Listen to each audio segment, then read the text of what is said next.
Enqi, change new car. Plastic cover also haven't take off. Yeah, like, it smells a new car, right? I love the smell actually. Yeah, I also love the smell of You know what it smells like? What? I'm on my way to become T15. I thought you are T15 already. Not yet, almost there. If I invest more, then maybe I will. Traffic jam. Because economy is very good.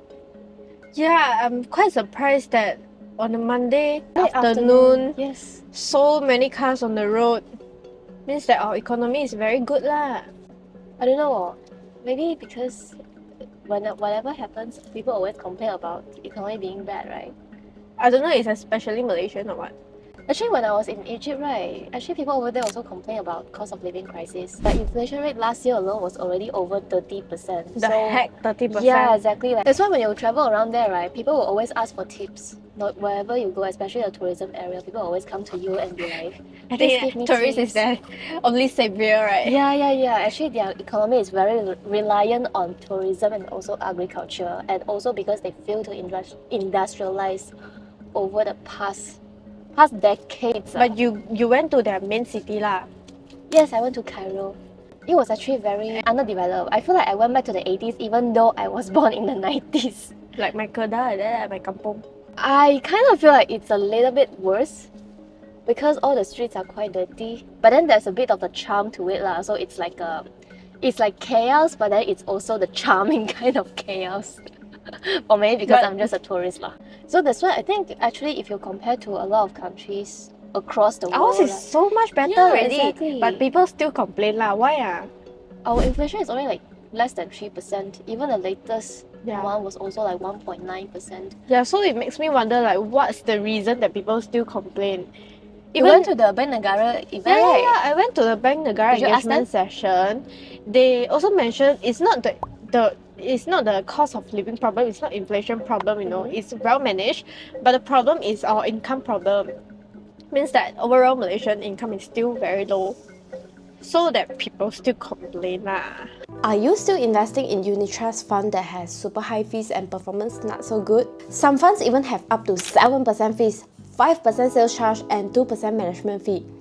If you invest for long term, these fees will eat up a lot of your return if you choose the wrong fund. So, the sponsor of this video, StashAway, the very famous robo-advisor in Malaysia, will help you customize your investment portfolio based on your risk profile. With fees of 0.4% to 1% per year, it is truly fees that work for you, not against you. In general, in terms of the overall picture, our country's economy is still in the right track lah.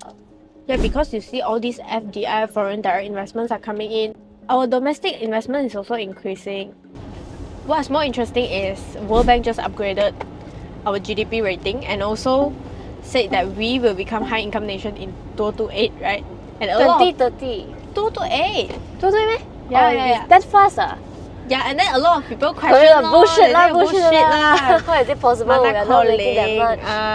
And I remember there's a comment saying that what's the point of Malaysia becoming high income nation if it is purely supported by foreign direct investment? But they don't know this is actually correlated.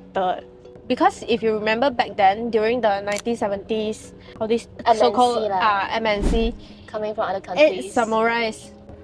Last time, because all these US companies, they design the IC chips, the semiconductor chips, but they realized that if they manufacture the chips themselves, they manufacture the components themselves, it will be super costly and that will decrease their profit margin. Their margin will be super low because the labor cost in US is like super expensive ma. So eventually they subcontract out to other manufacturers. Basically like, harvesting our cheap labor lah. Yeah, but then we also benefit from it man. That's what we can do lah. We cannot do design for them also, right? They come out and build their companies in Taiwan, Malaysia that has all these cheap labors. So that's how our semiconductor industry started in the earlier days. And then our talents, our people get to work inside and learn all the skills inside, and eventually they come out and open the company themselves. I remember the VTrox founder, he worked at HP, right? And also companies like Greentech. Yeah. They are all from Intel, all those kind of MNC. There are many owners local companies, the semiconductor related, they all come out from this MNC. That's how they get this knowledge transfer thing, and they come out and build their own company lah. That's what our government is doing right now with all these big plans. They are telling this foreign investment, they are having, I mean, to foreign investor, oh, now you finally have all these big plans. I have a clearer vision of what your country is heading to lah. So I'm more confident, then I only invest in you ma. When we look at budget 2025, they are giving out this business incentive and tax cuts to MNC that come And form a joint venture. yeah. And then so our people get to work or either supply to them. Then we do the knowledge transfer thing again, and this will up the Malaysia whole value chain.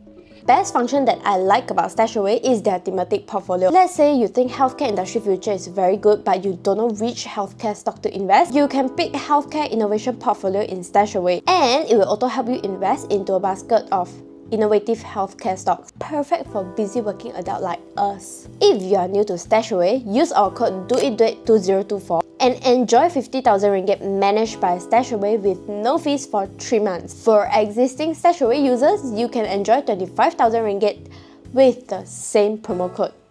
But how long do you think it's gonna take? Oh wait, hang on, sorry.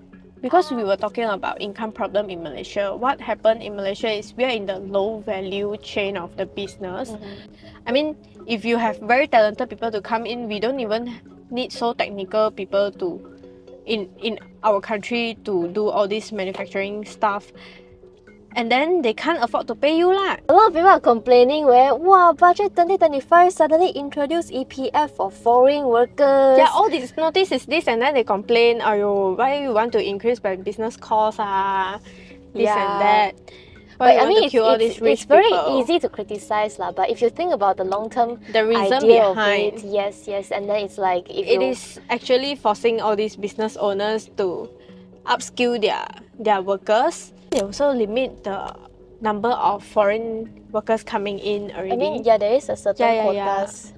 I think it's not just about the quotas itself, about hiring foreigners. I think we have a very strong stereotype that foreign workers must be something like low skill labor or whatnot. Yeah, Bangla. Yeah, exactly. But then the thing is that with all this EPF in place for all these foreign workers, then you can attract the higher skilled The more foreign Bangla, no lah. personnel. We call that expats. Yeah, I think the intention of them paying out EPF to foreign workers is, okay, now if you are foreign workers, I come into Malaysia, or my welfare is being taken care of. Yes. And if boss, they won't simply just hire cheap labor to come in because it's no longer cheap. So if you have better skill, you come in. If you talk about hiring more foreign professionals, then people will also say, they come here to snatch our job. Then how all these locals people gonna lose their then job? you kanchong, then you improve lah. But actually, actually that is one thing lah. But the thing is, actually, we have a huge talent shortage when it comes to the semicon industry.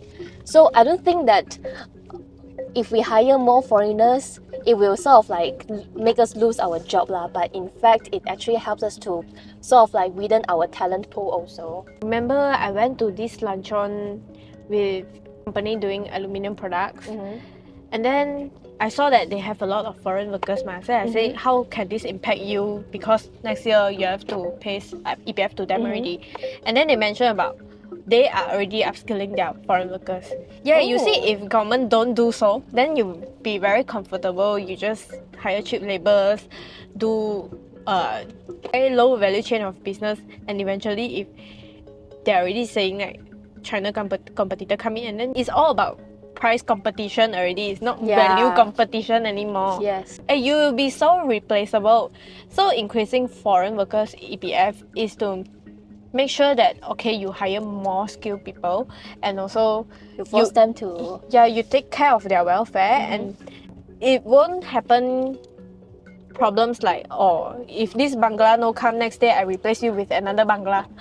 This kind of situation. You know, all this business in Malaysia is like that one now. And I think the most important thing that is, I mean, in a way, it's sort of like force all our SMEs or all the companies to innovate and automate also, so that they can also reduce their labor cost in the long run. Yeah, it's either you automate your production, you hire less people or you upskill your people. Yeah.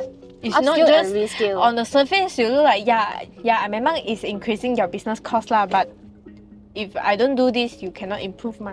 Yeah, true. It's like I peck your 屁股 a while, then you 走一步. It's like that one lor.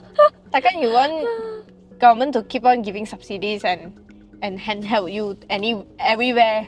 Cannot one ma. Yeah. So the whole intention of budget 2025 is basically to up Malaysia business value chain. It's not just what we see like target rich people. There's a huge reason behind lah. Why I nobody feel talked about this before?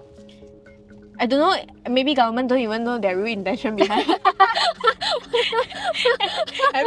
We're the one that discovered this.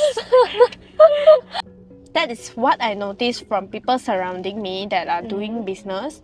Why is this very urgent? Why is this a must-do thing in 2025? Is because there are a lot of China funds coming in. You know, a part of this FDI, foreign direct investment coming in, they are actually from China also. And what happened is they come in, they throw prices, and then our business die because we are in a low value chain of business. It's like what happened in the past is the glove industry lah. Last time we are very one ma, we very king one. Mana tahu China, Until China yeah, comes in, they throw prices no, and then we die. lose out. Exactly. Even Yeah, it's also really like look at- local. Even like here you also can see. You can also see like T Life, and then you have Mishue coming in. Yeah, after me, she come in, T-Life straight away emo liao. I don't sound so bad, but then that's what is happening here. So now it's either we improve or we die. Yes. Wait, go. And yeah, I think even like here we can analyze everything about all the budget 2025, but till the end of the day, it really depends on how the government is going to implement all these incentives and how we as the young people or like business owners, how do we play a part in it and really support the government's initiative to do this kind of up the business value chain.